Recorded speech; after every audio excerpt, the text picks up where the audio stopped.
Did you guys feel it? There was a giant gust of wind from the West Coast yesterday. Ooh, from Lee? No, that gust of wind was the swing and the miss for the LA Lakers on Dan Hurley. Oh. And down they go. Swing and a miss. Yeah. Yeah, big time swing and a miss. You know what? I got to tell you, I was dead wrong.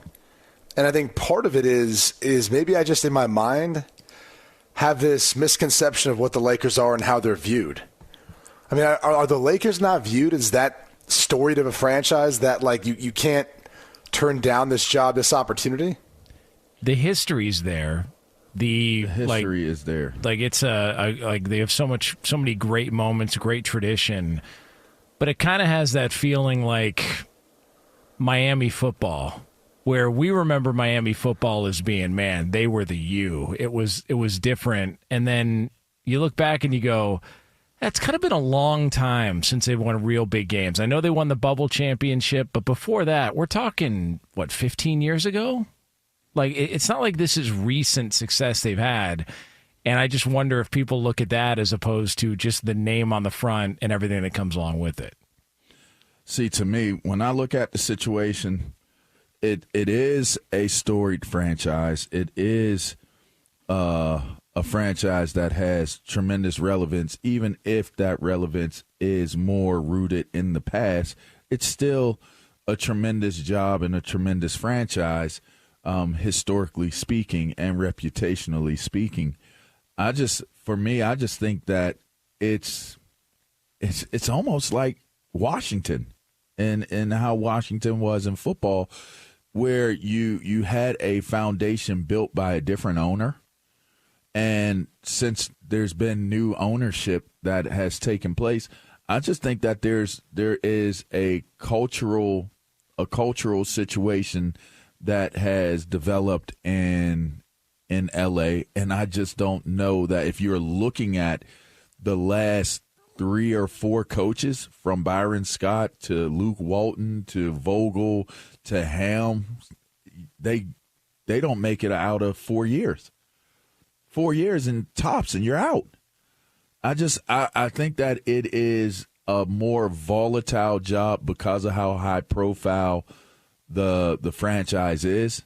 And if you're not going to this team with the idea and the understanding that I have 2 to 4 years to get this done, and the likelihood is, outside of the last guys that have been here, it's probably more on the side that I'm out after 4 than it is that I'm in.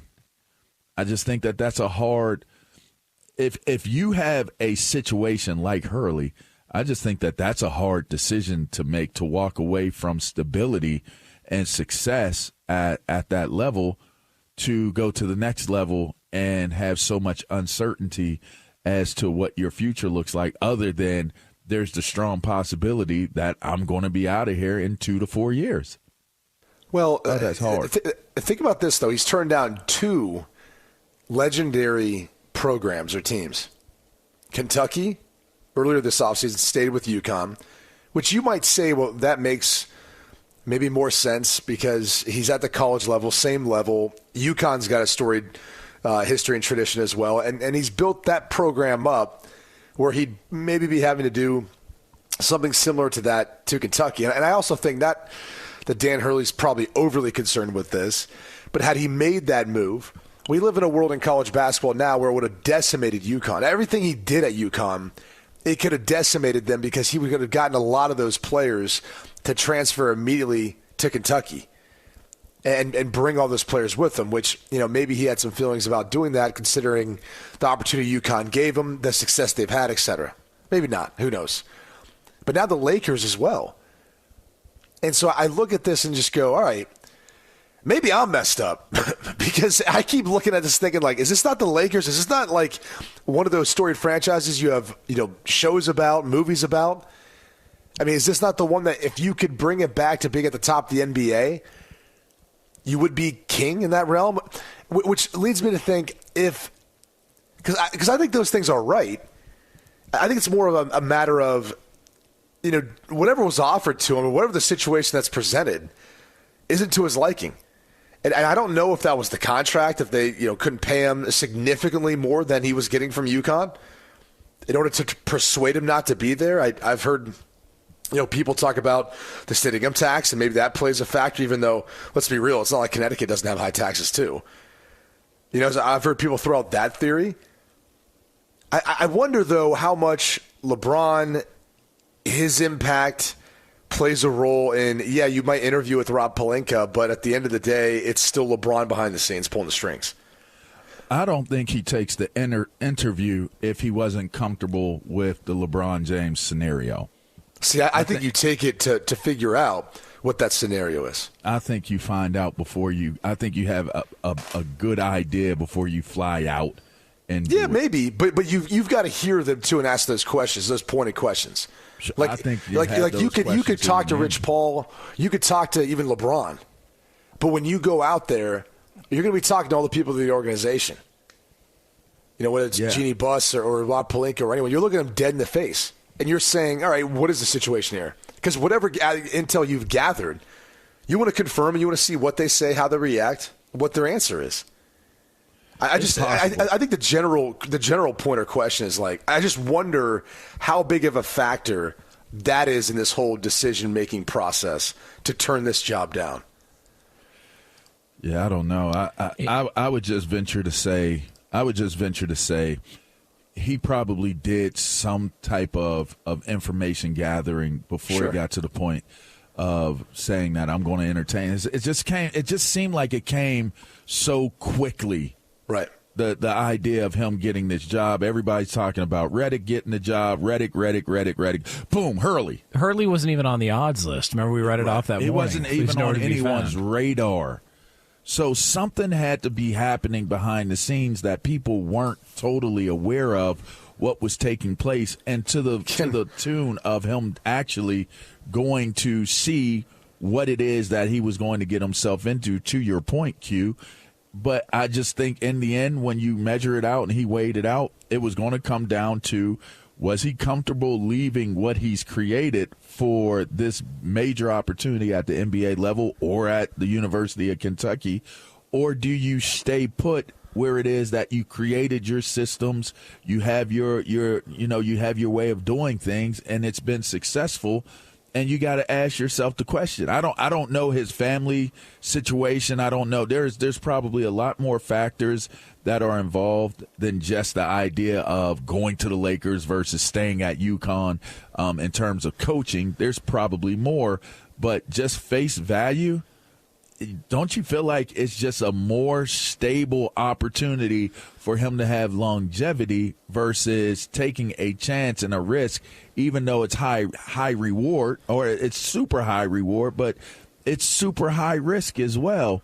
Sure. I think that might have been. I don't think that it was anything else other than that in the end, like high risk, high reward. But I did that already with UConn, and I've built this, so I think I'll stay here. Which is actually why I think it makes more the case of leaving. Like, look at Nick Saban, for example. Wins the national championship at LSU, entertains the ability to go to the Miami Dolphins. That doesn't work out, comes back, builds up bigger, better, and the greatest coach of all time in college football.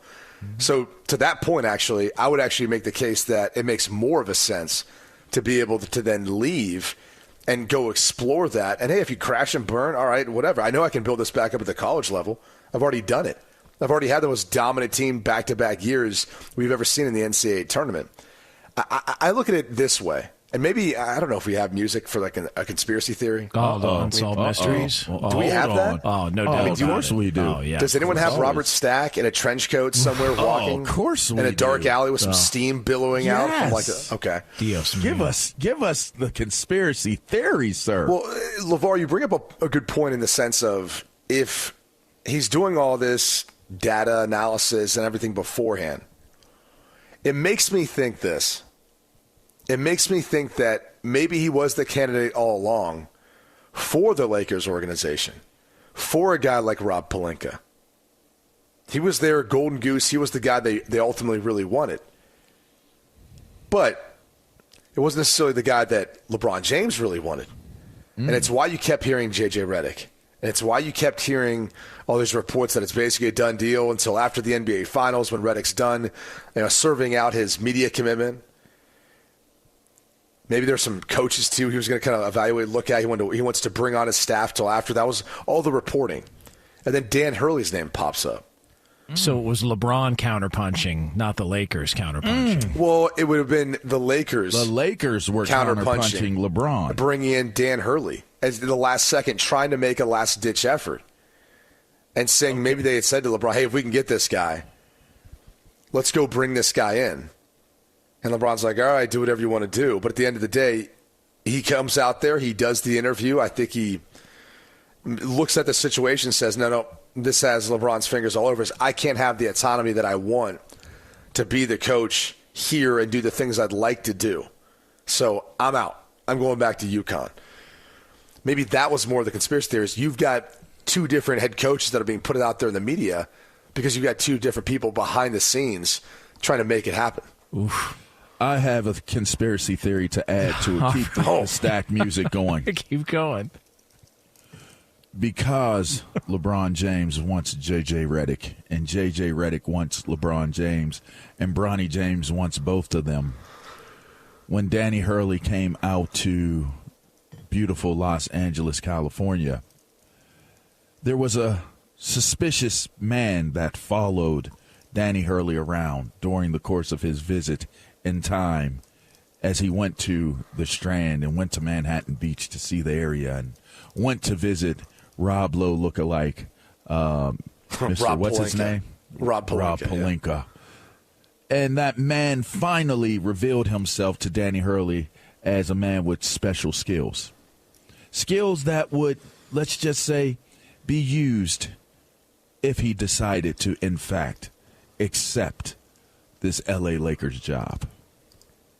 And now that he has not accepted the job, his job is done, and J.J. Redick will be the head coach of the Los Angeles Lakers. Bam! Wow. It's into listen. Bam. I mean, since we're going here, I'd also like that's a conspiracy. That might just be like a theory. I'd also like to share my conspiracy theory. Okay, Jonas is here now. I mean, so Turn I guess it back if we're all going to on. do one, I'll do one here. Okay. Let's go. I don't think that the interview actually happened. What? I think. Wow. Now that is conspiracy theory. So Yeah. he didn't walk on the moon. No, It's like a UFO or something? I What do you mean? believe that Dan Hurley intended to meet with the Lakers. He intended to go to the crypto.com to meet with the Lakers. Crip.